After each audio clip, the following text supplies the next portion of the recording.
Welcome to It's a Veggie BLT PETA, which stands for I totally suck at video games, but love to play them anyway. And one type of game I love to play a lot is Otome games. Most people play Otome games for the good endings where the heroine and the love interest of choice get together and live happily ever after. And yeah, I'm also a person who likes a good romantic ending. But sometimes Otome games have bad endings where things go like all wrong. And every now and again, one of those endings is an especially bad brand of unhappily ever after. I like those endings too. Today I want to share 3 plus a bonus of my favorite especially bad endings. There are a ton of bad endings out there from Otome games I've played, and probably even more from games I haven't gotten to yet or just never will get to. But we'll start with these 3.5 and see what happens in the future. First up is an especially bad ending from Piofiore. Chances are, if you've played Piofiore, you already have a certain culprit in mind. Someone infamous for his route and treatment of the heroine in the Piofiore games. But if you guessed Yang, ha! Tough luck! My favorite especially bad ending from Piofiore belongs to Nicola. Here's a quick breakdown of the lead up to this ending, and a few main plot points to Piofiore in general, just to help you get it. There are 3 main mafia gangs in the area run by this guy, and this guy. Our main squeeze, Nicola, used to be Dante's right-hand man, but secretly defected from Dante's gang, the Falzone, to Gil's gang in order to make it so Dante doesn't have to be a mafia boss anymore and can lead a normal life. Don't think too hard about how that would work, just know that was Nicola's intention. But things don't go to plan, and Dante is killed during a random gang shooting. Womp womp. Nicola no longer needs to work under Gil, as that the whole partnership was set up to help Dante. So Nicola kills Gil as a gift for his return back to the Falzone gang. But it turns out the rest of the gang didn't even know he defected and thought he was like on some secret mission. So not only did Nicola not have to kill Gil, but now he gets voted in to lead the Falzone gang since Dante is dead. Liliana, the game's leading lady, has been staying with Nicola through this whole thing, the defection and return, instead of going back to the church she's part of, because she loves him, of course. Except she doesn't tell this to Nicola directly, but he overhears her admitting it. I mean, where would the drama be if 2 characters in an Otome game had an actual discussion about their feelings? Nicola is not in a good headspace. He ruthlessly kills all opposing gangs so that the city can be safe. But he's kind of broken after losing Dante and never wants to lose anyone he cares about again. And hey, turns out he cares about Liliana quite a bit, especially now that he knows she loves him. He starts to rely on her as his emotional support, someone he can come back to and decompress with after bouts of murder. So sometimes a little bit of extra physical decompression, if you catch my drift. And Liliana's all, I can save and support him, he needs me. Nicola's version of love is a little on the possessive side. He does, in fact, need Liliana, but he needs all of her, as in, no one else can have access to her.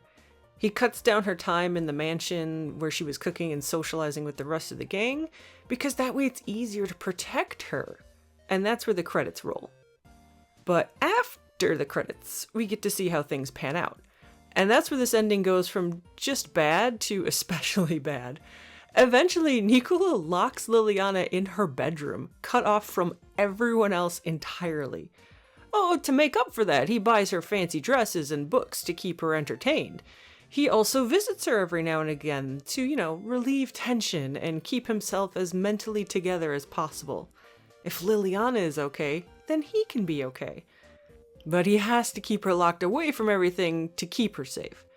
And that means he also has to keep going out there to kill any possible threats that make the world unsafe for his precious Liliana.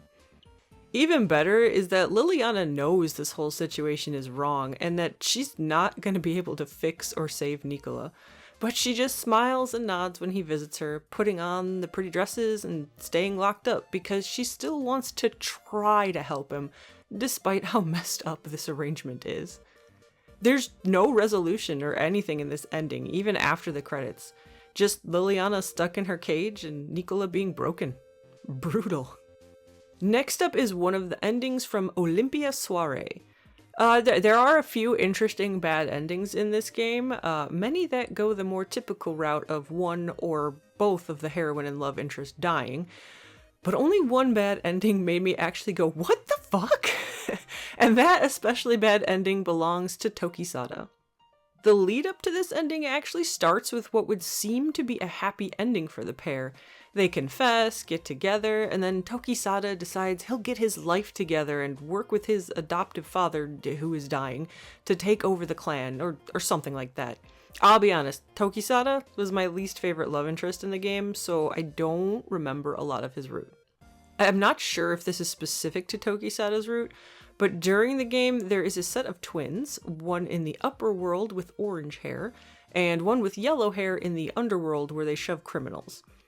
Oh yeah, hair color is important in this game, as it has to do with the clans and hierarchy and stuff.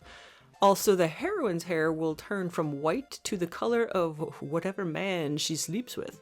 So, fun fact, each route has like a fun part where her hair color changes after they get it on. But anyway, back to the twins. The orange-haired twin, Kanan, encounters the heroine a lot during this route. She helps the twins communicate as she's like allowed to go to the underworld for reasons. The yellow-haired twin, Kaina, thanks her for bringing closure to his plotline, which involves like a lost love, and all in all, things are going okay. Tokisada gets a call that his father has collapsed or is basically on his deathbed, so he goes to the village with like the best doctor to try and save him, or at least be prepared for whatever comes next. Our heroine, Byakuya, I believe, unless you rename her of course, in the meantime, gets kidnapped by Kanan. And like bang, boom, suddenly we're in the WTF ending. Kanan kidnapped both the heroine and his brother, drugged them both, proceeds to make them have sex with each other to further the clan. There's like something about Kanan not being able to have sex. I forget the specifics, and I'm not playing this route again to figure it out. But he has some disease that's going around and it like rots people. So he can't have sex, but he enjoys watching the sex between Kaina, his brother, and Byakuya in like a weird threesome. Meanwhile, Kaina and Byakuya are so drugged up that they're imagining having sex with their actual loved ones, which is kind of nice for them, but man, like, this ending is so weird and comes out of freaking nowhere. The CG for it is kind of hot if you like the twins, since you get to see some action with them, but yeah, it's an ending that stuck with me when many other details didn't. And poor Tokisada doesn't even get to feature in his route's especially bad ending. Last up is the ending that actually inspired me to make this video. It comes from Mistonia's Hope, The Lost Delight, which is a newer Otome game that came out fairly recently, at least in the West. Anyway, here's the info you need to know to get the full grasp of this especially bad ending. Our main heroine, Aprose, is fake dating the fairy queen's right-hand man, Ascot, who is also a fairy himself. Turns out that fairies aren't immortal if they're stuck in the human realm, and they start to kind of lose themselves after a few centuries. Ascot is fearing this eventuality as he's stuck trapped in the mortal realm thanks to the queen's power. That's why he's cool conspiring with Aprose to take down the queen, so he can go back to being immortal. Ascot is the super playboy type and uses sex and flirting to get information and like other things from various ladies that the queen orders him to approach. Because of this, Aprose doesn't really expect much from him romantically, but working with him is beneficial for the time being. After a spoiler-filled conversation that I'm not gonna spoil here, Aprose comes to a conclusion that frees her soul. She also realizes that she doesn't need to be in a fake relationship with Ascot anymore to do what she needs to do. Except Ascot is suddenly immensely enchanted by Aprose's change of heart. Like, we're talking almost love potion style switch from just using her as a normal plaything into thinking that light glows around her. The man gets smitten and it was great. While he gets her to keep being in a fake relationship, which he now totally wants to be real, there's one other pretty big deal in this ending. Aprose's brother is actually still alive, but the Fairy King has promised his body to Ascot to swap into to prevent his eventual decline, just like how the Fairy Queen is looking to do with Aprose's body. Because Ascot is smitten with Aprose now, he agrees not to take over her brother's body for the time being. Hooray! And in the good ending, it all turns out great. But we're not doing this video for the good ending. After a romantic night where Ascot and Aprose admit their feelings and want to be together forever, things go south for Ascot when the Fairy Queen suddenly discovers his betrayal. She drains him of his remaining power and he starts to fade away. The only way for him to continue to live at all is to move into Aprose's brother's body. And hey, after that romantic night, he promised Aprose he'd be with her forever. He shouldn't break that promise, right? So he does the swap, and in doing so destroys any chance of her brother's soul being recovered and reuniting the siblings. But he does it for his love of Aprose, so it's fine, totally fine, or so he convinces himself.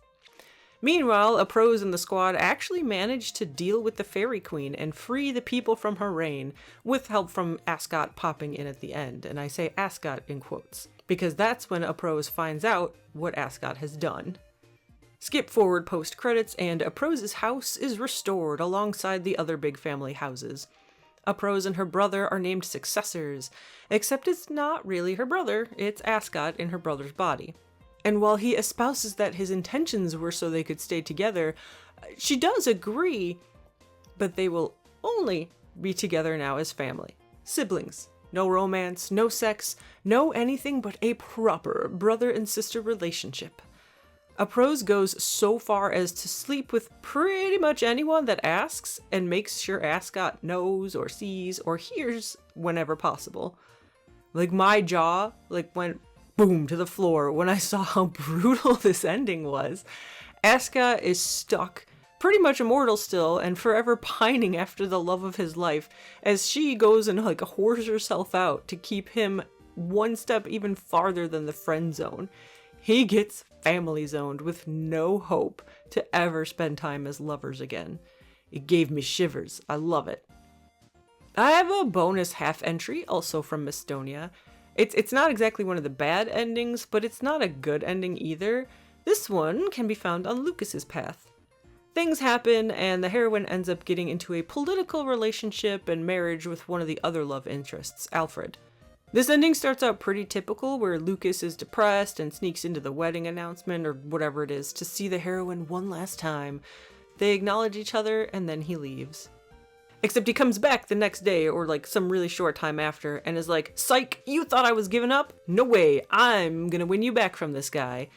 And even more fun, it turns out Alfred is in the relationship for maybe more than political gain. So he's all, "Hey, back off, this is my wife," and Lucas is like, she gonna be mine. The NCG is the two of them flanking Aprose, all but shoving each other aside for her attention and to prove that they're the better choice. Like I said, that isn't an especially bad ending, but it was pretty amusing and a not good ending that did stick in my brain, so I figured I'd add it to the list. That rounds up the picks for this video. If people like this, I'll find more of these endings and make another video. Or, heck, I might do it even if people don't like this, because I liked making it. It's not like I'm gonna stop playing Otome games anytime soon, so I'll collect more especially bad endings soon enough. I might even have some in mind already. Thanks for watching, or for at least throwing this on in the background. I don't judge. Enjoy your day, and see you around again sometime.